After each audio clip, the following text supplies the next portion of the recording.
Welcome to Power Play India. Don't forget to like, share and subscribe for more content.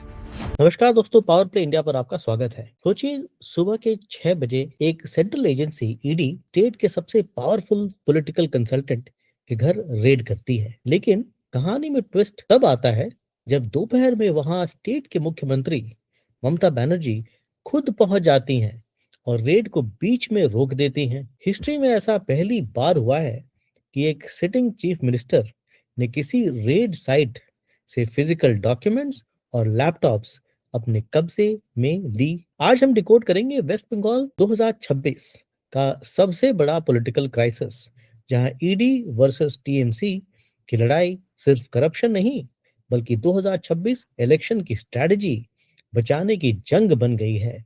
आइए जानते हैं green file की राज और आई pack पर हुए इस हमले की पूरी कहानी। सबसे पहले एक टाइमलाइन समझते हैं। 8 जनवरी 2026 सुबह 6 बजे ईडी की टीम आईपैक यानी इंडियन पॉलिटिकल एक्शन कमेटी के कोलकाता और दिल्ली ऑफिस पर रेड शुरू करती है। टारगेट था प्रतीक जैन, जो आईपैक के करंट हेड हैं। रेड शांति से चल रही थी, लेकिन दोपहर में होते होते सीन बदल गया। कोलकाता पुलिस कमिश्नर वहां पहुंचे और थोड़ी देर बाद सीएम ममता बनर्जी खुद रेड वाले स्पॉट पर पहुंच गई। वहां जो हुआ वो बड़ा शॉकिंग था। आरोप है कि सीएम बिल्डिंग के अंदर गई और कुछ ही मिनट्स में वहां से कुछ डॉक्यूमेंट्स और इलेक्ट्रॉनिक डिवाइसेस लेकर बाहर आ गई। ईडी देखते रह गई और स्टेट पुलिस ने उन्हें रोक दिया। ये सिर्फ एक रेड नहीं बल्कि एक कॉन्स्टिट्यूशनल क्राइसिस की शुरुआत है। अब सवाल ये है कि ईडी आखिर आईपैक के पीछे क्यों पड़ी। ईडी के पास 3 बड़े लीगल रीजंस थे। पहला, कोल स्मगलिंग केस 2020। ईडी का दावा है कि कोल माफिया अनूप माझी लाला ने इलीगल कोल माइनिंग से जो पैसे कमाए वो हवाला के जरिए आईपैक तक पहुंचाया। दूसरा, मनी ट्रेल। आरोप है कि करीब 20 करोड़ का कैश आईपैक अकाउंट्स में ट्रांसफर हुआ, जिसका यूज टीएमसी ने गोवा इलेक्शंस में किया था। और तीसरा, फेक जॉब स्कैम। एक और शॉकिंग रिवीलेशन ये हुआ कि रेड एक nation wide fake job scam से भी जुड़ी थी, जहां रेलवे और गवर्नमेंट जॉब्स के नाम पर हजारों लोगों को ठगा गया। ईडी का कहना है कि आईपैक का लिंक इस स्कैम के मनी लॉन्ड्रिंग नेटवर्क से है। लेकिन टीएमसी इतना रिएक्ट क्यों कर रही है? इसके लिए आपको आईपैक की पावर समझनी होगी। ये सिर्फ एक कंसल्टेंसी नहीं है, ये टीएमसी का स्ट्रेटेजिक नर्व सेंटर है। प्रशांत किशोर के जाने के बाद अब प्रतीक जैन, जो आईआईटी बॉम्बे के ग्रेजुएट हैं, इसे लीड करते हैं। टीएमसी का सारा डेटा, कौन सा कैंडिडेट जीतेगा, किस बूथ पर कितने वोटर्स हैं और दीदी के बोलो जैसे स्कीम्स, सब आईपैक मैनेज करती है। टीएमसी के लिए आईपैक पर हमला मतलब उनकी इलेक्शन स्ट्रेटजी पर हमला। अगर आईपैक का सर्वर ईडी ले गई तो टीएमसी का पूरा इलेक्शन मैनेजमेंट सिस्टम कोलैप्स हो सकता है। अच्छा, तो वापस चलते हैं उस दिन पर। सीएम ममता बनर्जी ने डॉक्यूमेंट्स क्यों छीने? ईडी का आरोप है कि सीएम ने एविडेंस थेफ्ट किया है। उन्होंने प्रतीक जैन का लैपटॉप, मोबाइल और एक मिस्टीरियस ग्रीन फाइल अपने कब्जे में ले ली। ईडी का कहना है कि वहां DGP, director general of police भी मौजूद थे, जिन्होंने ईडी ऑफिसर्स को डराया और पंचनामा यानी ऑफिशियल रिकॉर्ड बदलने पर मजबूर किया। ईडी ऑफिशियल्स के मुताबिक ये ऑब्स्ट्रक्शन ऑफ जस्टिस कानून में बाधा है, लेकिन सीएम का लॉजिक बिल्कुल अलग था। ममता बनर्जी का वर्जन सुनिए अब। उनका कहना है कि ईडी इन्वेस्टिगेशन करने नहीं बल्कि बीजेपी के लिए डेटा चोरी करने आई थी।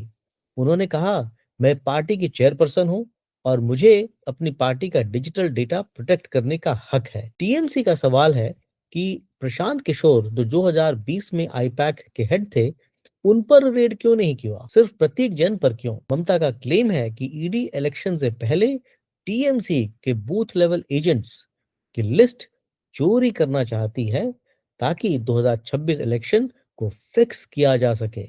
उन्होंने इसे पॉलिटिकल रॉबरी कहा है। दोस्तों, कहानी में एंट्री होती है ग्रीन फाइल और पेन ड्राइव्स की। ईडी हाई कोर्ट गई है उस ग्रीन फाइल को वापस मांगने, क्योंकि उन्हें लगता है उसमें करप्शन के सबूत हैं। जवाब में ममता बनर्जी ने अपनी रैली में एक बड़ा धमाका किया।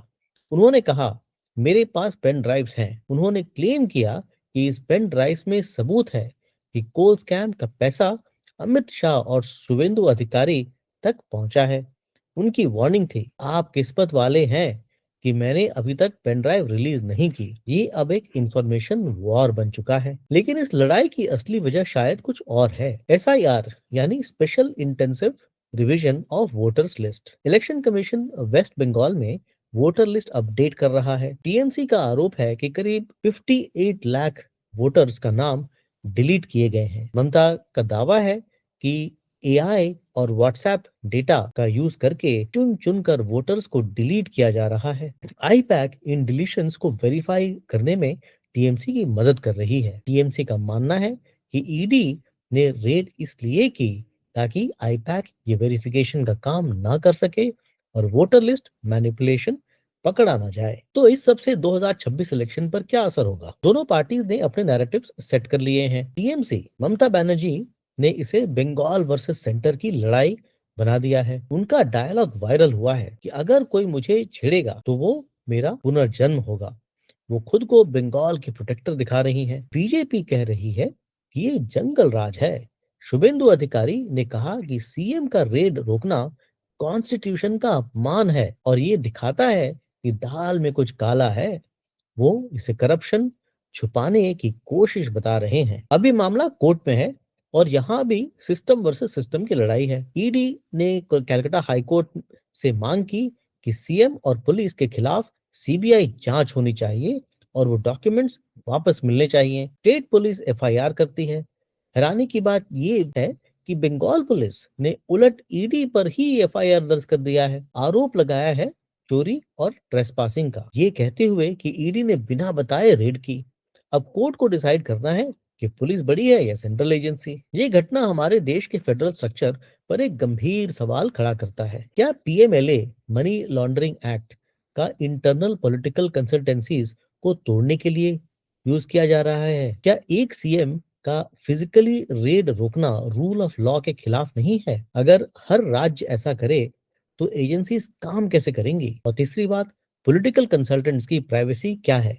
क्या आईपैक जैसी कंपनीज को वही प्रोटेक्शन मिलनी चाहिए जो एक पॉलिटिकल पार्टी ऑफिस को मिलती है? दोस्तों, आगे क्या होगा?